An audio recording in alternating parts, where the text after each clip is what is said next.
What is up, everybody? Welcome to the Game Night YouTube channel. In today's video, guys, I'm doing a playthrough of MINDBURNERS, a cyber occult dungeon runner small box game by Nathan Meunier. You may know Nathan's other work, namely Doom Machine, an excellent little mint tin dice management game. Yeah, absolutely love that game, and I've been loving MINDBURNERS.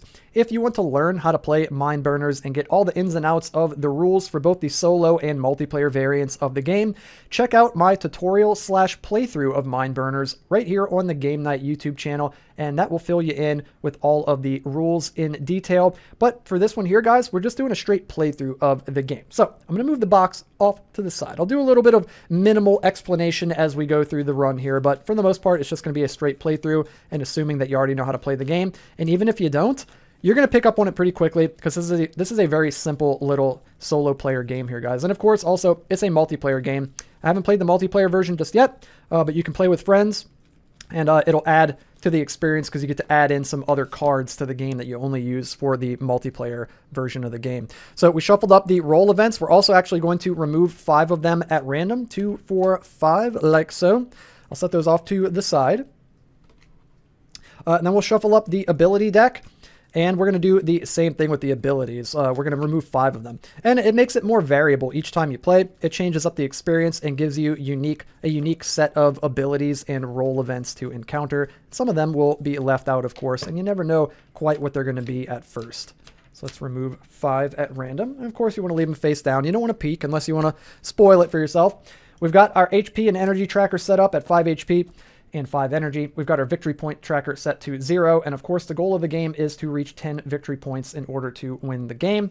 We've got our little timer set up over this way using the 6 remaining HP and energy trackers as well as the victory point and overdrive trackers. So these 6 cards will represent the 6 turns that we have, the 6 full rounds of play that we have in order to beat the game. So we can go through 6 different voids. We can breach 6 voids in a bid to collect 10 victory points and win the game. So let's move into the preparation phase. First, we need to draw up 3 abilities. We got the Blood Program, we got See the Unseeable, and we've got Cybernetic Implant. Nice, cool. So we got some different ones than last time. None of these, all 3 of these were absent from the previous playthrough. So this is cool. We've got Cybernetic Implant. It's got the little P icon right here, which means that we can use it right now during the preparation phase as well as during a void run. It costs no energy, and Cybernetic Implant says, gain 3 additional HP for this run. You may pay 3 energy to draw another card.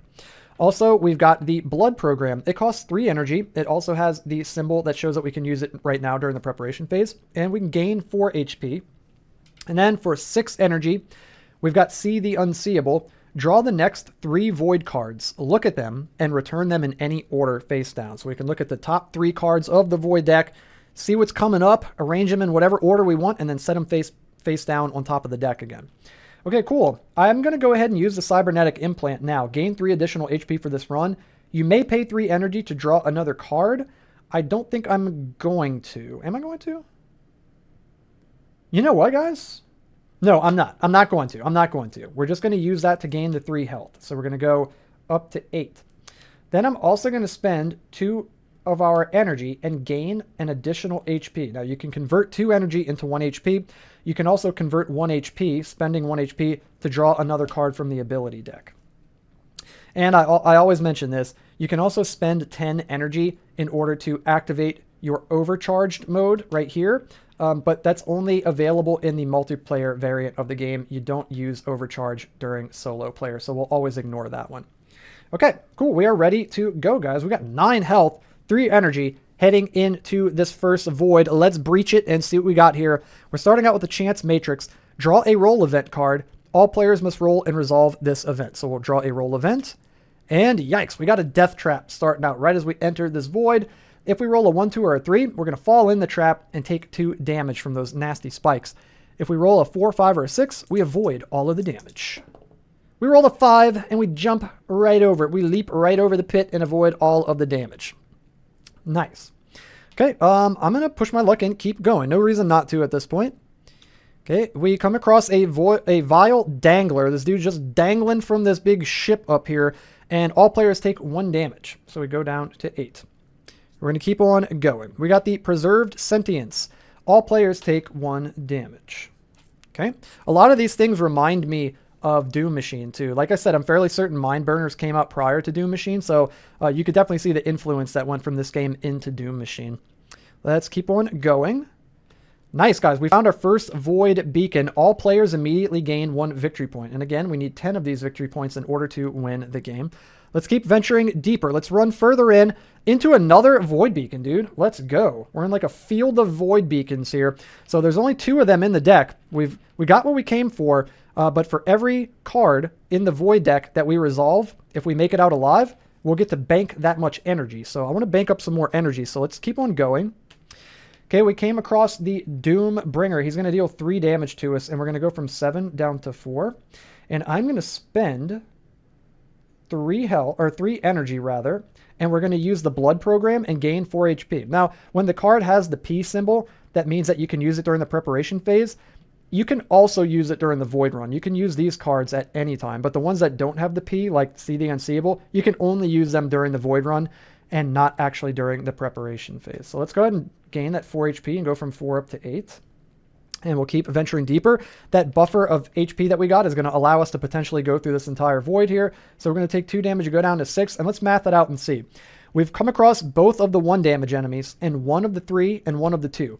Yeah, we're going to be able to do it, I think, guys. So that means that there's a 3 damage guy left and a 2 damage creature, which is going to total to 5, and we're at 6. That will bring us down to 1. There's also 1 more of these chance matrices left, and barring this making us run into something that deals damage to us, we'll be able to go through the entire 10-card void. And if we do, and we make it out alive, we'll get 2 extra victory points at the end of it. So let's cross our fingers and hope we can do that. And here we go. This is really what's going to hinge on whether or not we're able to do that, is this chance matrix right here. So we're going to draw a roll event card, and we lucked out, guys. We found a good one, the Essence Fountain. Let's go ahead and roll. We rolled a 6. If you roll a 5 or 6, you gain 2 HP. Let's go. So we go up to 8. And worst case scenario would have been if we would have rolled a 1 and gained 0, and even then it wouldn't have mattered. We can still venture through the entire void here. The Ominous Orb shows up to deal 3 damage to us and bring us down to 5. And we're going to go into the last card here with the Liquid Mother. It's going to deal 2 damage to us and bring us down to 3. And that's it, guys. We have cleared the entire void. We can go ahead and peace out, and we're going to gain 10 energy since we got all 10 of the cards. And since we got all 10 of the cards resolved and we survived, we gain 2 extra victory points. Dude, that is as good as you could do for one of your void runs right there. We got 4 victory points, 2 from the void beacons and 2 extra for completing the entire void. So let's go ahead and shuffle this up. I have really gotten the hang of the game at this point. It feels good. I feel like I can do well most of the time in the game. Of course, there's still some luck involved with rolling the die, what order you're going to draw the cards, and you do have to make some calculated decisions, but I think that's where a lot of the skill comes in, is making calculated decisions, and I feel like I'm getting really good at that. So here we go. We're going to move into the end phase here of the void run phase, where we have to discard cards, but I think I'm gonna hang on to See the Unseeable. I think I'm going to hang on to this card. I might end up using it in the next run. So at the end of the void run, we're going to discard 1 time card. We've got 5 left. So we've got 5 more voids that we can breach. Okay, we're going to move into the preparation phase of the next round. We're going to go back up to 5 health. You always go back up to 5 health. And we're going to draw up to our full hand of 3 cards. And oh my god, we got Temporal Lapse. Amazing. Skip the next 2 creature encounters for 6 energy. We also got Doom Collector for 0 energy. If you die this run, you may store the energy you would lose. So normally if you die in a void run, you would lose out on all the energy that you'd be able to bank from the cards that you completed, and they would just get tossed away. You wouldn't get any energy. With Doom Collector, if you die, you can still store all the energy that you would have lost. This card's insane. I don't know why it costs nothing to play. This card is crazy. It's really good. A lot of the cards are really good in the game, which is really, really fun.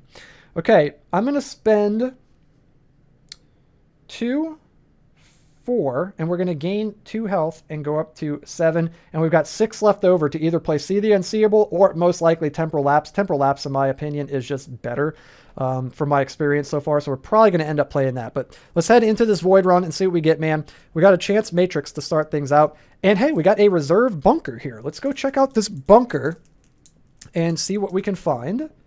We rolled a 2. If you roll a 2, 3, 4, or 5, you get to draw one ability. Oh man, we got Future Optics. For 0 energy, during a roll event, like what we're doing right now, you may draw a second roll event card and choose which one the group resolves. Or in this case, if you're playing solo, you just choose which one you resolve. All right, cool. Let's keep on going further into this void. We've got 1 damage here coming from the Vile Dangler. He's dangling all over us. We got a Ballistic Corpse. This guy looks so cool. He reminds me of when I was in grade school. Me and my friends used to draw these robots. And yeah, this reminds me of that. We would draw these like crazy robots with big rocket launchers and all kinds of like attachments on them and stuff. And that's what that makes me think of, dude. That is very nostalgic. That's so, so cool. Okay, we take 2 damage from that guy and go down to 4. We're going to keep going here. Do I want to use Temporal Lapse now? I think I am. I'm going to spend the 6 energy, and we're going to skip the next 2 creature encounters. Okay, so we're going to flip. We found a Void Beacon, guys. We get another victory point. Let's go. We're going to go again. We found another Void Beacon, guys. We get another victory point. Let's go. We just need 4 more to win the game, guys. And remember, we've played... Oh, yeah, we got to discard this. We've played Temporal Lapse, so we get to skip the next 2 creature encounters. It's not the next 2 cards, but the next 2 actual encounters. So the Doombringer is a creature. We get to skip it. And we'll get to skip 1 more enemy, which is the Preserved Sentience. So we've seen both the 1 damages, a 2 damage and a 3 damage, which means that there's still a 3 damage and a 2 damage left. So we are safe for the time being. Let's keep going. Okay, we're going to take 3 damage here from the orb, and we're going to go down to 1. Now, here's the predicament that I'm in. Here's the predicament that I'm in. There are only 2 cards left. One of them is a 2 damage card, and one of them is a chance card. If I wanted to try to find some more stuff with the chance card, I could risk it. If we take the 2 damage and die, we'd have to discard our entire hand, but I could use the Doom Collector that says if you die this run, you may store the energy you would lose, so we would still get to bank all that energy, but we would lose the cards in our hand. But I'm not so sure that I even really want these cards in my hand. Maybe see the Unseeable. Yeah. So I think maybe we will just stop here. We won't push our luck here. If there was a Void Beacon that was left in the deck, I would definitely go for it and push my luck and go for the 50-50. But we'll stop here. We get 1, 2, 3, 4, 5, 6, 7, 8. So we go up to 8 energy. And we are going to leave the Void. So we'll go ahead and shuffle these up. Let's just see for fun what it would have been. Yep, we would have taken 2 damage and died. And of course that chance matrix was right there on the bottom. So we would have lost that 50-50. Good thing we didn't take it. Those odds are too steep. That's a little 50-50 is nah. You don't want to take a 50-50 unless you're like, I don't know, about to win the game or something, or you're in a really good position where it won't affect you too much. Even a 66% chance is like iffy for me, but I would still take it most of the time. Okay, now we got to discard down to 1 card. I'm going to discard Doom Collector and Future Optics. And we're going to keep See the Unseeable over this way. Okay, and then we're going to tick 1 timer card down. So we got 4 runs left to go. Okay, preparation phase, we go up to 5. We're going to draw up to 3 abilities. We got Infernal Armor. And we got Void Sight. Okay, Infernal Armor, for 1 energy, you take 1 less damage from the creature encounter. And you can pay an extra energy to prevent 1 more damage. So you could spend 1 energy to prevent 1 damage, or you could spend 2 energy to prevent 2 damage. Pretty versatile little card, very cool. And then Void Sight, for 1 energy, you can look at the top Void card before deciding whether to stay and continue the run. So we could peek ahead and see if it's worth staying. Okay, I'm going to spend 2 energy. Am I? No, I'm not. I'm going to keep my energy. I'm going to keep my energy because spending 2 to gain 1 health is not as good as spending 2 to prevent 2, which is essentially 2 health. So I'm going to hang 1 to that. Okay, we're going to go into this next Void run. We got a Ballistic Corpse right out of the gate. I'm going to spend 2 energy and play the Infernal Armor, and we are going to prevent that 2 damage. Cool. Paid off already. Good decision. Then we got a Void Beacon up ahead. We gain 1 point. We're 3 away from winning the game, guys. We're going to go deeper in. We got the Liquid Mother. It's going to hit us for 2 damage. We go down to 3. And now I think I kind of want to use... You know what? I'm just going to go all out. We're going to use See the Unseeable. Draw the next 3 Void cards, look at them, and return them in any order face down. Okay, so let's see what we've got coming up. Oh, well, that's amazing. Okay, that's pretty good. And one dude, I'm just gonna leave them in the order that they're in. That's pretty good. All right, let's keep on going here. We found the second void beacon, so we're going to gain 1. We just need 2 more in order to win the game. Let's go deeper because we know what's coming up. It is the chance matrix. Let's see what we've got here. Another reserve bunker. Hell yeah, dude. Okay, we rolled a 6 and we gain 1 victory point. Oh my god, guys, we just need 1 more victory point to win the game. Holy crap.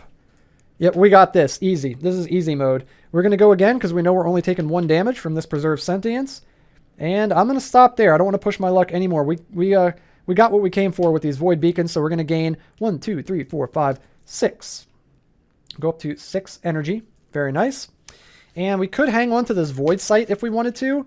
And you know what? It's a decent enough card. I could decide to discard it, but you can hang on to up to 1 card from your hand if you want. So I'll hang on to it. It could come in handy. It'll let us peek at the top card of the void deck and let us decide if we're going to want to continue or not. So that'll be pretty good. Okay, we shuffled up the deck over there, and we tick down the timer, and we're going to move into the preparation phase where we go back up to 5 health. We'll shuffle up the ability cards. There we go. And we'll get 3 at random, or 2 rather, because we already have 1 in our hand. The Doom Collector, and we pulled Temporal Lapse again. Let's go. Oh my god, and we've got 6 energy in order to use it. That is awesome. Very, very good stuff. Okay. I'm not going to spend any energy or health to get any other cards. So let's just go ahead and head in, man. And there we go. Just like that. We won the game, guys. That was amazing, dude. We enter the void and instantly find the void beacon. And we are able to close the void for good. There it is, guys. There was a playthrough of Mind Burners by Nathan Meunier. We crushed it once again, guys. I've got this one down to a science, man. I'm going to toot my own horn on this one, dudes. I've got this one figured out, dudes. This is a really, really fun game. Again, things can always go amiss and not go quite as planned, but I think I've pretty much got it now. So, yeah, if you want any help with the game, if you're struggling with the game, just watch the playthroughs back, see what I do, and kind of play it, but I guess play it from there. Yeah, I think the biggest tip I could give is to just keep track of what's left in the deck and use the odds to your favor. And use math and statistics to your favor. That is the key to winning in Mind Burners. So there it is, guys. Hope you enjoyed this one. Hit that thumbs up like button if you did. Click the red subscribe button and then click the bell so that you can stay notified every time I upload brand new videos. And I'll have more solo player tabletop games like Mind Burners and others coming to the channel in the near future. And look out for those every Monday, Wednesday, Friday, and Saturday. And until then, guys, have a good one, and I'll see all you guys in the next video.